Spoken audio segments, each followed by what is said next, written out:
So how did I come to this conclusion and begin to think about how players in this new system are operating? Well, it was working in Eastern Europe and seeing how people navigated communism and its collapse that has given me the framework for understanding power and influence, how power and influence are wielded today. My on-the-job training began as an aspiring social anthropologist in communist Poland under martial law in the early 1980s. Of course, I was 7 at the time. And I watched how people played with rules and mobilized their networks. Flexing rules and mobilizing networks enabled people to survive in an economy of shortage, and the communist command system itself to function. And when that command system collapsed, these methods of flex and networks rose up to become the system, intertwining state and private power. These elite networks placed their members in top positions, banks, government agencies, NGOs, media, and think tanks, to achieve their own agendas, but not necessarily those of the organizations they worked for or the public. Now, at first, what I saw in Eastern Europe seems so very different from the West. But consider this man.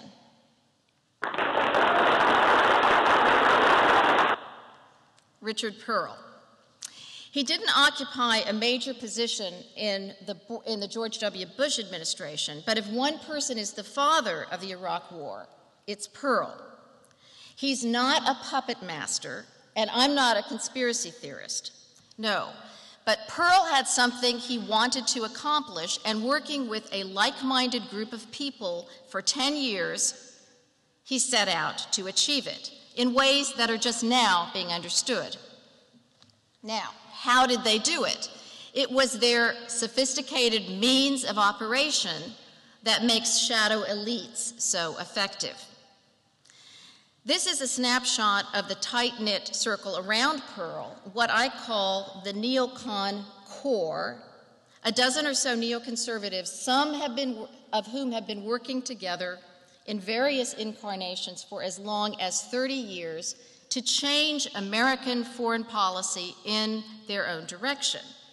This slide shows the neocon core and some of the think tanks, just some of the think tanks they set up in the 1990s with the goal of getting the United States government to overthrow Saddam Hussein. And what you see here is that the same group of people, those initials, people represented by their initials in the middle, the same group of people populates multiple organizations. So you see tremendous network overlap.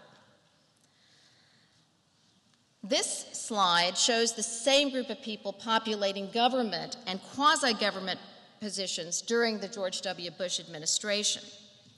And the neocon core worked through their own cross-agency clique. They even created special units in the Pentagon that they manned with their own trusted associates. Trust is a key feature of this system, in order to supplant and in order to undermine and to override standard intelligence processes and units and structures of the U.S. government.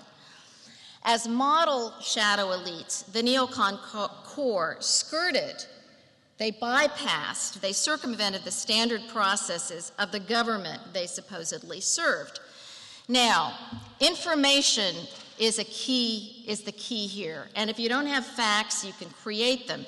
Shadow elites either have exclusive access to should-be official information, or they create their own information and they work to get their versions branded as official and as the most authoritative.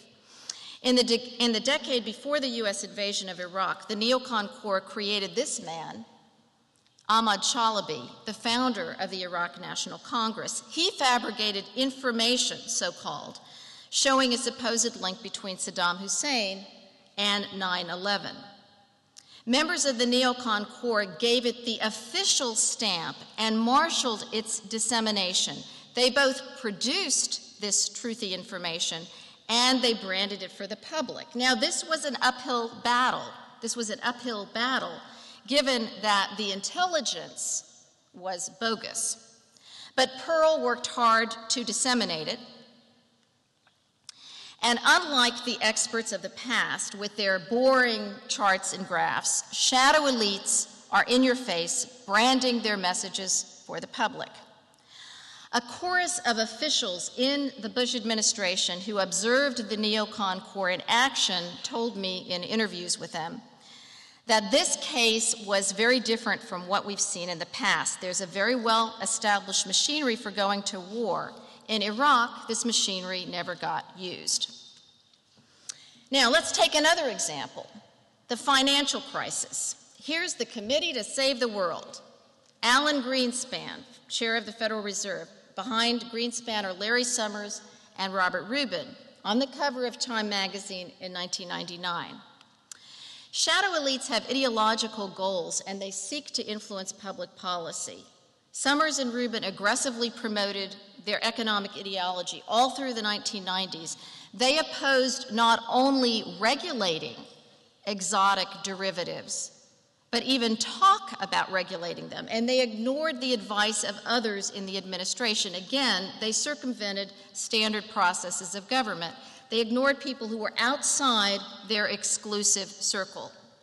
They helped shape the rules of the game to serve the insider interests of a small, close-knit Washington, Wall Street coterie, all the while, and again, intertwining state and private power.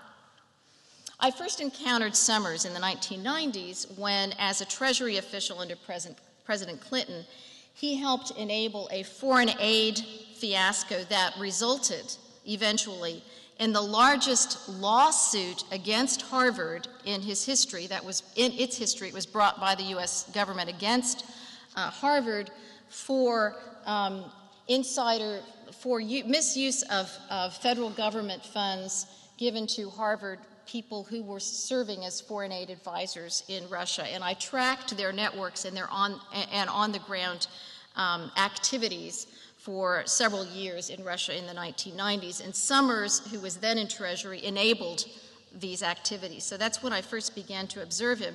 He went from being a Treasury official to leading Harvard, where he became world famous for his flame out as president, to landing a top economic policy slot in Obama's White House just as his deregulatory policies were proving disastrous and helping to bring down the entire world economy. He fails upwards. For the shadow elite, unlike the rest of us, failure is not a barrier to a continued seat at the decider's table. It's not a barrier to further success. Thus, the same group of people can keep popping up from administration to administration, from venue to venue, despite their failing track records. Now, what do all of these players have in common? They are flexible. Today, we all live in a world of flex. We have flex time, flex appeal. I've had several offers of flex marriage, but I'm still holding out for the real thing. And here's my Flex Perks credit card that I earned, and I earned flex points, of course, on my trip to Berlin. I call the top players of the shadow elite era Flexians. There are also players like Gerhard Schroeder who exhibit some but not all Flexian features.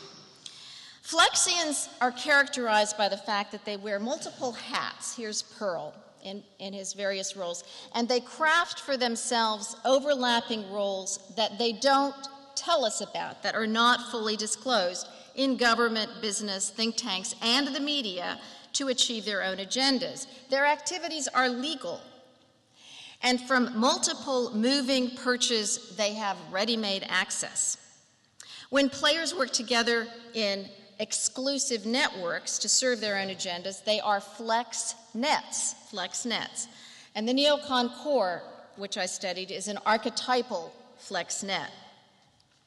Did you know that the economy of Iceland was brought down by a flex net?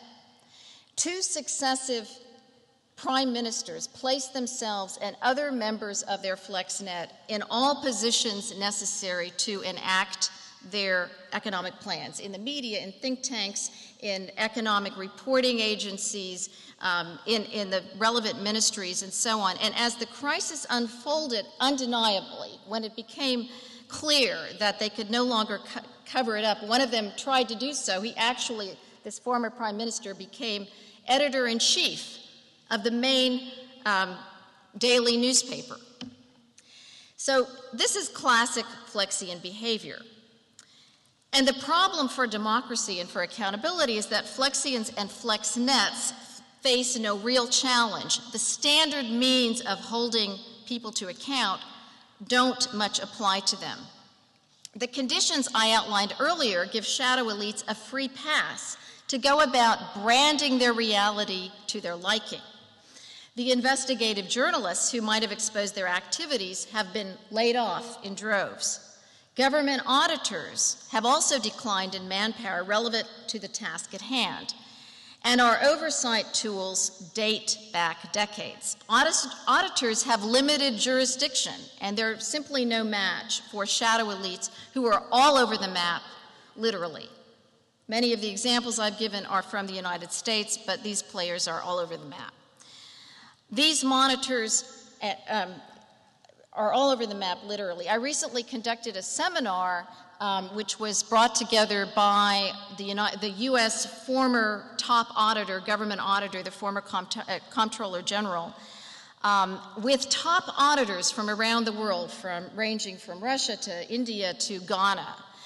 And what was absolutely striking to me was that these monitors describe a new breed of shadow operators, pretty much fit my definitions of shadow elites. And this new breed transcends geographical boundaries and political leanings, and they're nearly impossible to hold to account. Even the one potent force that has emerged to counter them, WikiLeaks, you ask, what about WikiLeaks? What about new information technologies, right? That has been revealed to be an unaccountable agent of influence, albeit from a different ideological vantage point as those, for instance, Assange seeks to expose. But what we can and must do is to learn to recognize shadow elites. So how do you know if someone is a Flexian or a member of a FlexNet? And here are 4 warning signs and some questions that you can ask yourself. And the first one is, are the players, that is, who is involved, just as important as the action? That is, would the action never happen without the particular players?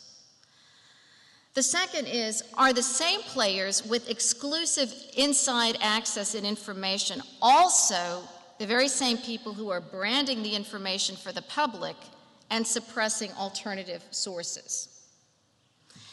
And 3, are these simple questions, who is he, who funds him, difficult to answer? That is, when you see a power broker pontificating on a topic on television, for example, do you have a hard time figuring out who he is, who his sponsors are? You might have had a clear idea a few years ago when he was, say, Secretary of the Treasury. But what is he today, and who does he represent today? 4, is the boundary between official and private activity clear? Consider, for instance, the financial bailout, where it was often hard to figure out who worked at Goldman Sachs and who worked for government, the Treasury Department. The best description of shadow elites I've heard came from a neoconservative close to the neocon core, but it could have been said about any number of shadow elites. There is no conflict of interest because we define the interest. Thank you.